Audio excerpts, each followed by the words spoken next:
tal, amigos? Espero que estén todos bien.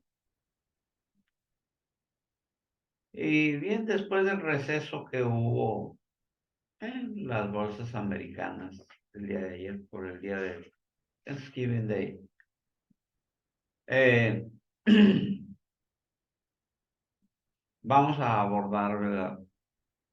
Eh, de vuelta el tema de la situación en la Unión Europea, que está prácticamente de cabeza, porque después de la reunión para fijarle el tope al gas ruso, pues se consiguió algo, pues, inédito, diríamos, porque se consiguió, pues, la presidenta de la Unión Europea, Ursula von der Leyen, consiguió que todo el mundo se pusiera en contra de ella. Todo el mundo. No dejó contento a ninguno de los países, puesto que los países del sur pedían el tope. Los del norte querían un precio un poco más elevado, para tener algo de margen. Y los bálticos y Polonia de plano ellos alegaban que no. Se fijara el precio del gas ruso, es decir, del petróleo ruso, hasta en 20 o 30 dólares máximo, dejándole pues un margen muy raquítico a Rusia, puesto que la extracción de cada barril de petróleo de los Urales le cuesta a Rusia 20 dólares. Luego entonces le dejaría un profit, es decir, una ganancia de 10 dólares, con lo cual pues quebrarían, ¿verdad? Pero lo que no tomaron en consideración los señores que gobiernan la Unión Europea es que cada país es diferente, que en cada país eh, la situación y las necesidades son totalmente diferentes. Así las cosas, la señora Meloni, la nueva presidenta de Italia, pues brincó inmediatamente, o sea, ella dijo que ahí no se podía aplicar ese tipo de medida, puesto que iba a dañar, eh, pues iba a dañar la economía italiana. ¿Por qué razón? Pues porque para bien o para mal, Italia depende en un 20% de el petróleo ruso. ¿De qué manera? Bueno, la compañía rusa Lukoil tiene instalada en la isla de Sicilia una refinería muy grande para poder procesar, imagínense ustedes, el 20% de todo con los combustibles, gasoil, diésel, gasolinas, el 20% de todo lo que consume Italia, imagínense de qué tamaño es. La refinería tiene una planta de empleados por turno de 3,000 gentes. Es decir, pues se causaría un grave daño económico, porque no es fácil de la noche a la mañana, sobre todo, sustituir ese petróleo ruso, ¿verdad? Cabe la posibilidad, desde luego, si se refina, por ejemplo, en Libia, pero mientras eso suceda, no pueden tomar esas medidas, no pueden aceptar ellos esas medidas, dado que, pues, el proceso de cambio en una refinería no es una cosa que se da de la noche a la mañana. De estar procesando petróleo ruso de los Urales a quererlo cambiar por crudo ligero libio, es toda una cuestión, todo un proceso. No es tan fácil ni tan sencillo. Así las cosas.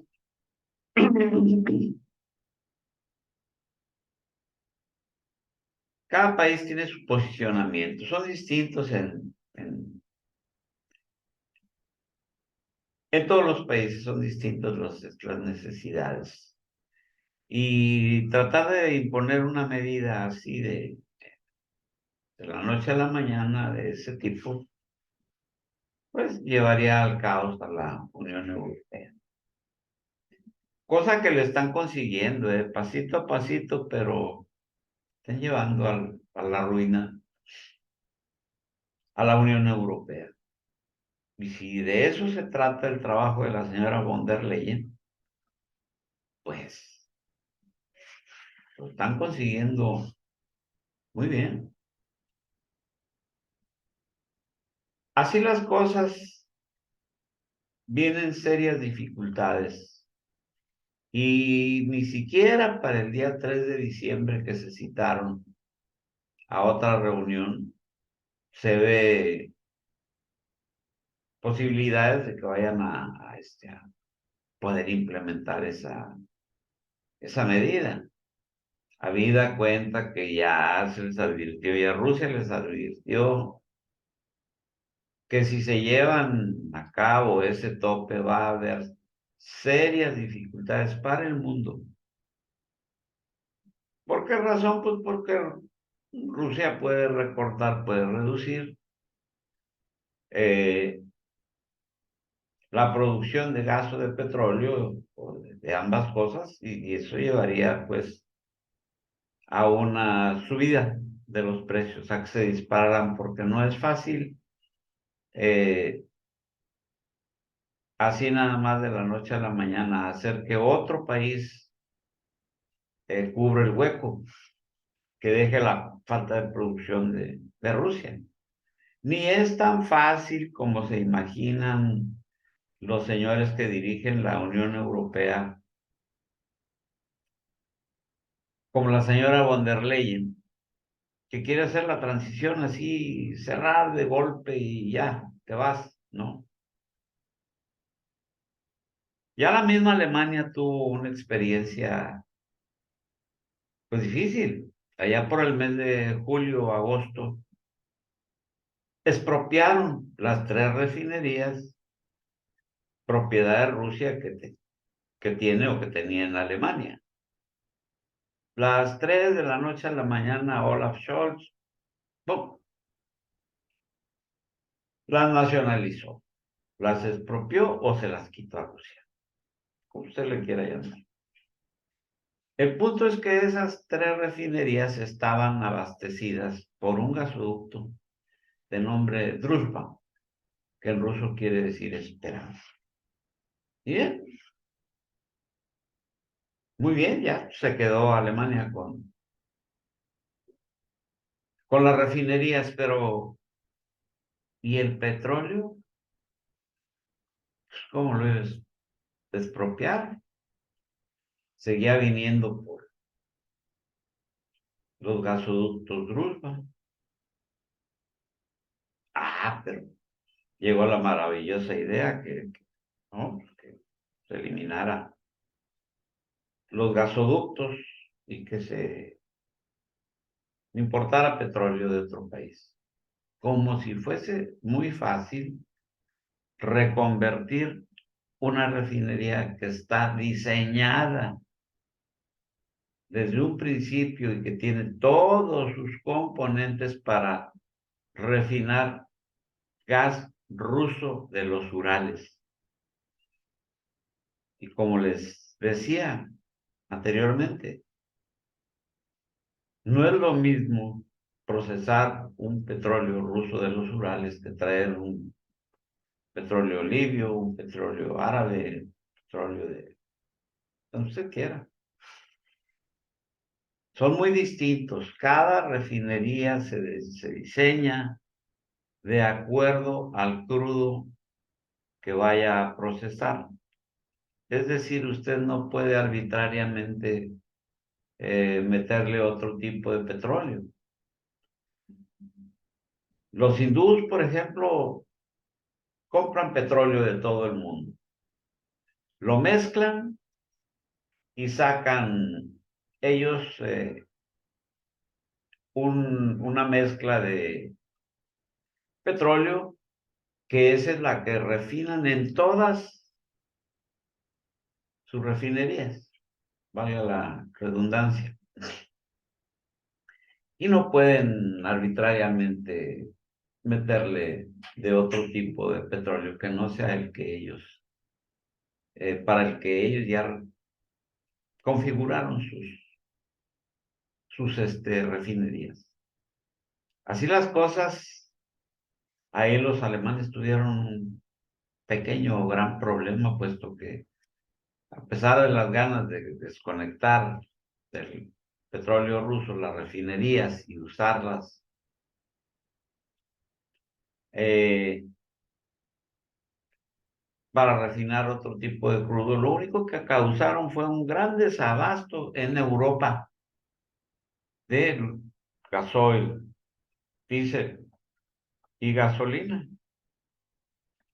Casi nadie recuerda o se enteró de la escasez que hubo en esas fechas, pero eso fue a consecuencia, pues precisamente de esto.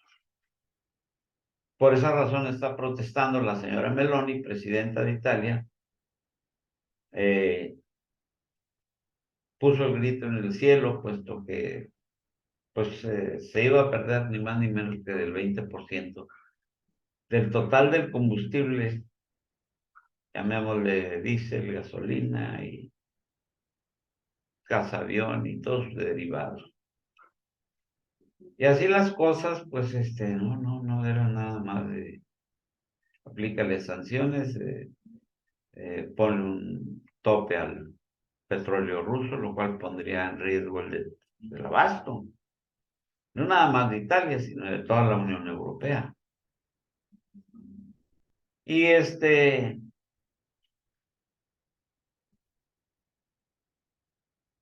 ahora Polonia está pidiendo a la Unión Europea ayuda para cortar totalmente la dependencia del gas y del petróleo ruso, cosa que se ve bastante difícil. Y una de las razones, o la principal, es pánico. La inteligencia de Occidente ve cómo Moscú finalmente está movilizando su ejército listo para aterrizar el próximo mes, es decir, en diciembre. Mientras destruye la infraestructura eléctrica de Ucrania como una forma de tortura. Y eso viene a colación porque se le vienen graves problemas económicos a Europa. Y eso está muy relacionado con la guerra en Ucrania, porque todos los países europeos están obligados a estarle entregando dinero y armas a Kiev, o sea, al gobierno ucraniano, Vladimir Zelensky.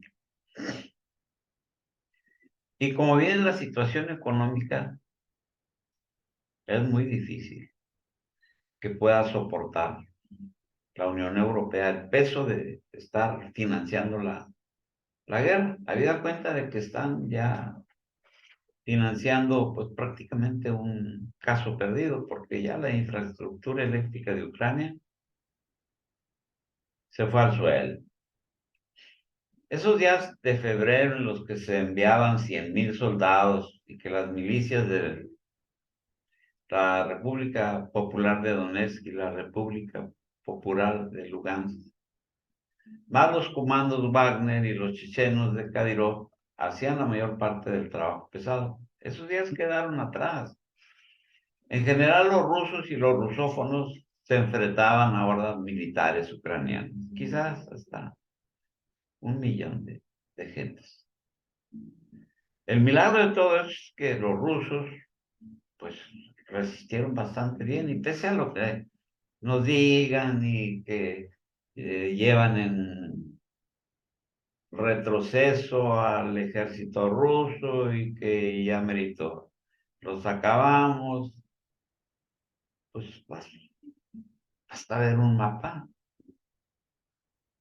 porque un mapa nos dice más que 1000 palabras de cómo está la situación militar.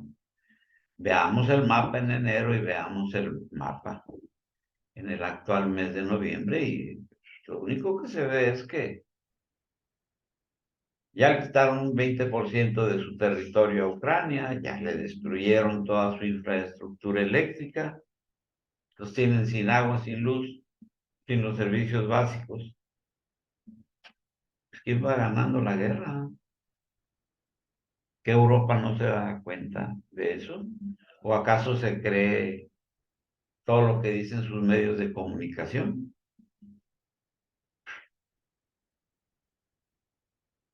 Todo analista militar conoce la regla básica.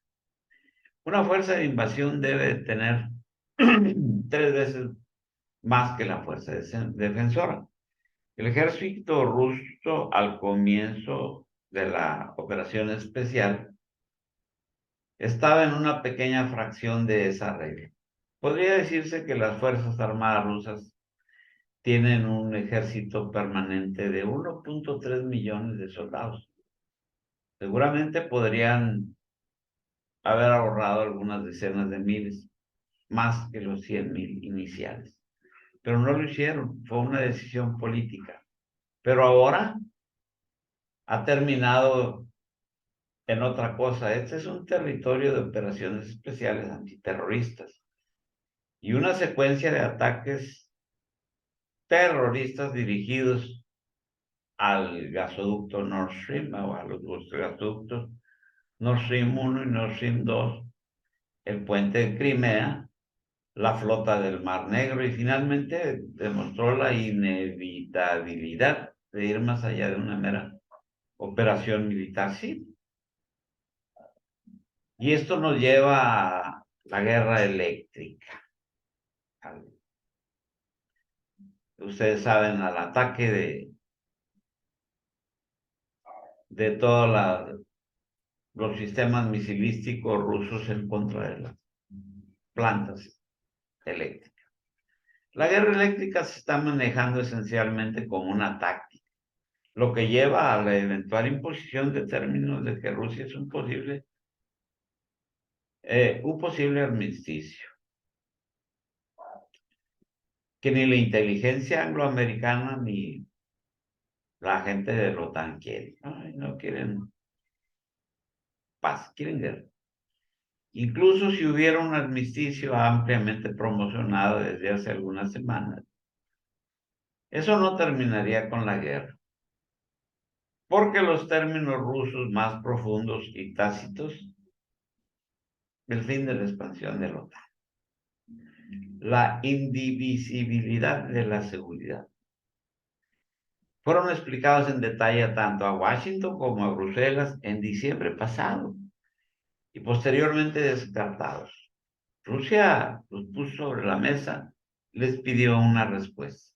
Lejos de dar una respuesta, pues empezaron a mover más armamento y a prepararse para un ataque masivo en el Donbass, el cual pues obviamente que iba a ser detectado, puesto que los rusos tienen sistemas de satélites posicionados para ver qué es lo que está pasando en el área. Y Washington y Bruselas dejó de pensar en llegar a un acuerdo, retirar un poco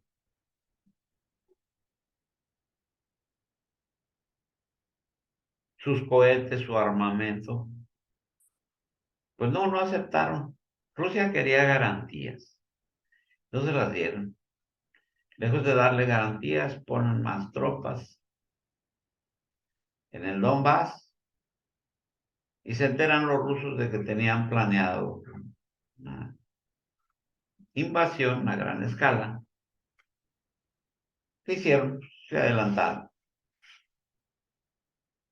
Y como nada conceptualmente ha cambiado desde entonces, junto con el armamento occidental de Ucrania, alcanzando pues, un nivel altísimo,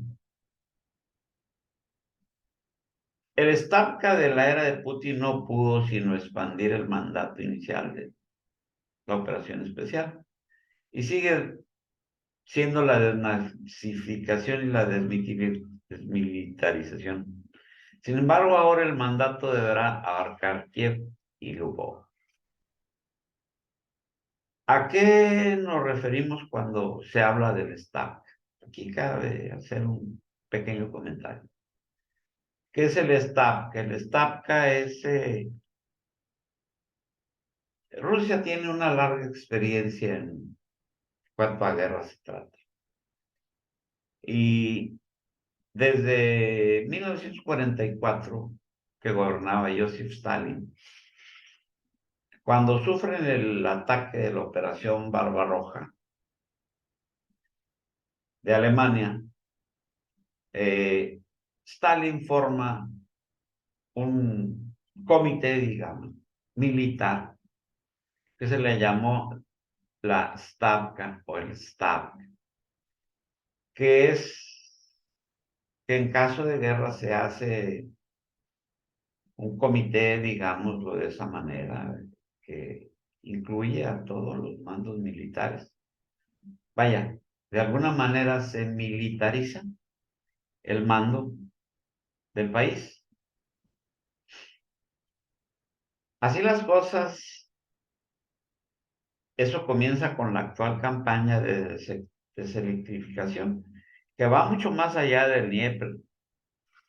Como decía antes, ya la operación especial, pues dado que los países europeos y Estados Unidos le han estado proporcionando a Kiev armamento de largo alcance, pues ya no es suficiente tener las fronteras, digamos, de aquel lado del río Dnieper. No, ya, porque de aquel lado del río Dnieper, con el armamento suministrado por Occidente actualmente, pueden fácilmente llegar a algunas ciudades rusas y abarcar la península de Crimea. Y, en fin, Rusia ya tiene, quiero decir, puede ser blanco desde el otro lado del río Níger. Eso nos lleva al tema clave del alcance y la profundidad de la guerra eléctrica, en términos de establecer lo que sería una zona desmilitarizada, completa, sin tierra de nadie, al estilo de Corea. Sin tierra de nadie al oeste del Dnieper, para proteger las áreas rusas de la artillería de la OTAN, HIMARS y ataques con misiles. ¿Qué profundidad? ¿100 kilómetros? No, no es suficiente. Deben de ser más de 300 kilómetros, ya que Kiev ya ha solicitado artillería con ese tipo de alcance.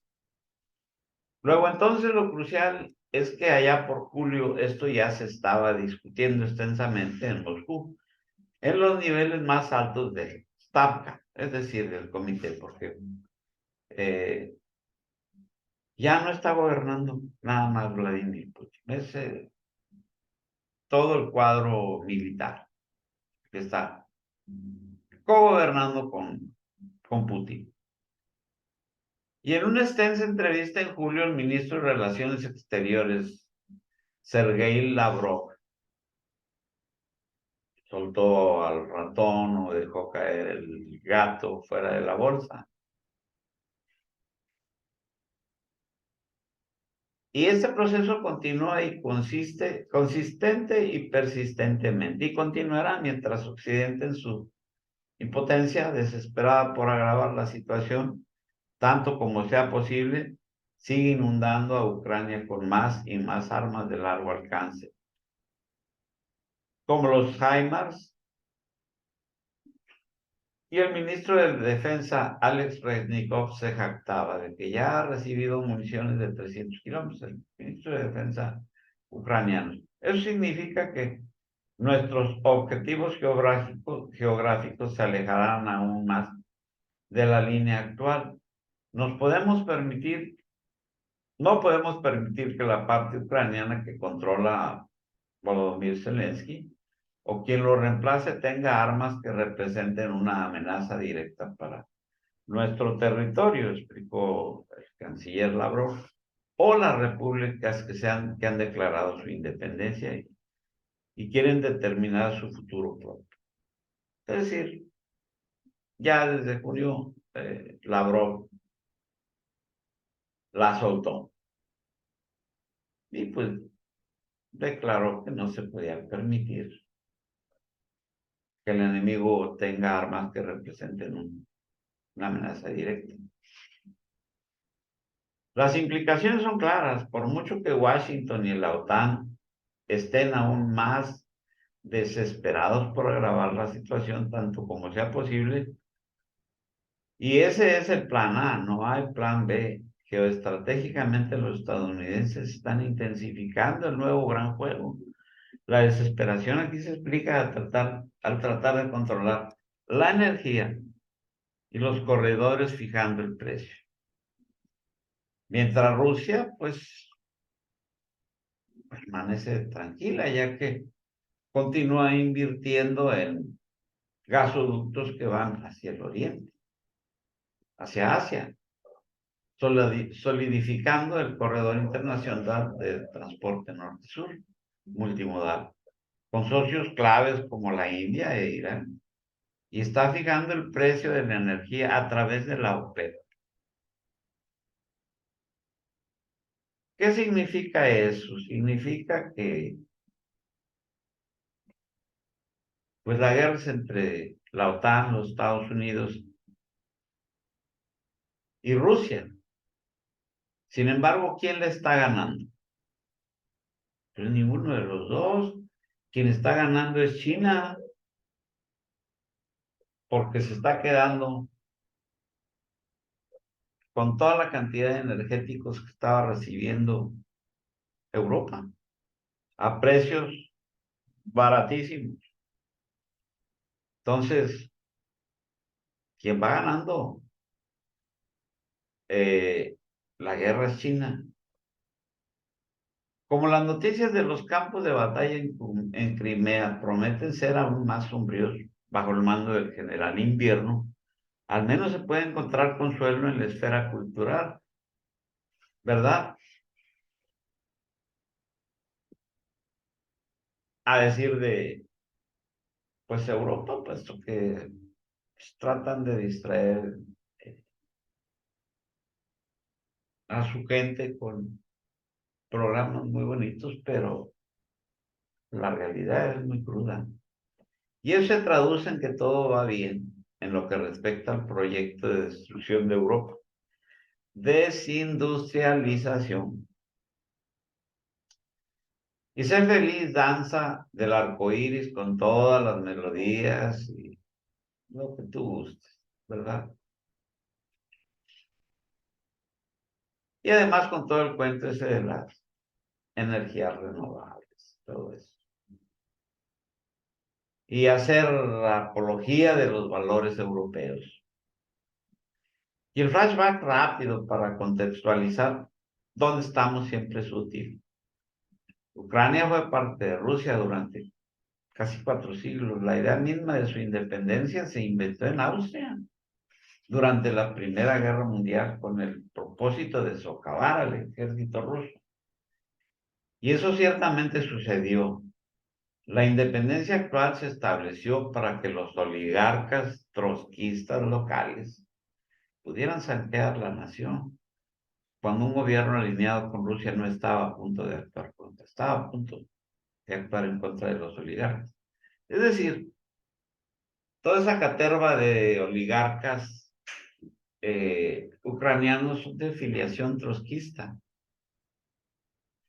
es decir, seguidores de las doctrinas de León Trotsky, que dicho sea de paso también, este personaje eh, tuvo que huir cuando pierde la guerra contra Joseph Stalin. ¿Y a dónde se va a refugiar? Pues a México, se vino para México, el señor. Y hasta allá lo alcanzó la mano de Stalin, porque fue asesinado en su casa en Coyoacán, México, por un espía ruso, de nombre se dice Jacques Mornar, pero aparentemente este señor viajaba con pasaporte alterado. Y bien, el golpe de Kiev en 2014 fue creado esencialmente por Brzezinski para llevar a Rusia a una guerra partidista, como en Afganistán. Y fue seguido por órdenes de las haciendas del Golfo Pérsico, es decir, para hundir el precio del petróleo. Moscú tuvo que proteger a los rusófonos en Crimea y el Donbass, y eso condujo a más sanciones occidentales. Todo fue un montaje. Y fíjense qué contradicción, cuando en 2014 los países del Golfo Pérsico, es decir, Arabia Saudita como principal promotor, que financiaron el golpe de Kiev, ahora están del otro lado. Ahora están aliados con Rusia. En aquel entonces estaban en contra, ahora son aliados. Qué cosas da la vida. Durante 8 años, Moscú se negó a enviar su ejército, incluso al Donbass, al este del Dnieper, históricamente parte de la madre rusa. La razón no quedar empantanada en otra guerra partidista. Mientras tanto, el resto de Ucrania estaba siendo saqueado por oligarcas apoyados por Occidente y sumergiendo en un agujero negro a Ucrania. En Occidente eligió deliberadamente no financiar el agujero negro. La mayoría de las inyecciones del Fondo Monetario Internacional simplemente fueron robados por los oligarcas y el botín pues, fue transferido fuera del país. Esos saqueadores oligárquicos están, por supuesto, protegidos, pues, ya sabe usted, por Occidente. Róbate lo que quieras allá, tráetelo para acá. Aquí te lo guardamos. Siempre es crucial recordar que entre 1991 y 1999, el equivalente de la riqueza total de la actual Rusia fue robada y transferida al extranjero, principalmente a Londres. ¿Por quiénes? Por oligarcas que estaban ahí desde la época de Boris Yeltsin, que convirtieron a la ex Unión Soviética en un caos. Y si no paran en Europa, para allá van. Y estuvieron tratando de arruinar a Rusia con sanciones, pero el nuevo Hitler, o sea, Putin, detuvo el saqueo. La diferencia es que el plan de usar a Ucrania como un simple peón en el juego no está funcionando. En el terreno ya están sucediendo hasta ahora, son en su mayoría escaramuzas y algunas batallas reales, pero con Moscú reuniendo tropas frescas para una ofensiva de invierno, el ejército ucraniano no puede terminar. El ejército ucraniano, quiero decir, no puede, va a terminar derrotado, a juicio mío. Rusia no se veía tan mal, considerando la efectividad de sus ataques de artillería y de su molino de carne contra posiciones fortificadas ucranianas. Los retiros planeados recientemente o la guerra posicional manteniendo bajas, mientras aplastaba la potencia del fuego fulminante de Ucrania. En Occidente se cree que tiene la carta de la guerra en poder de Ucrania. Rusia apuesta por la realidad donde las cartas económicas son las que alimentan la energía, los recursos, la seguridad y los recursos para una economía estable.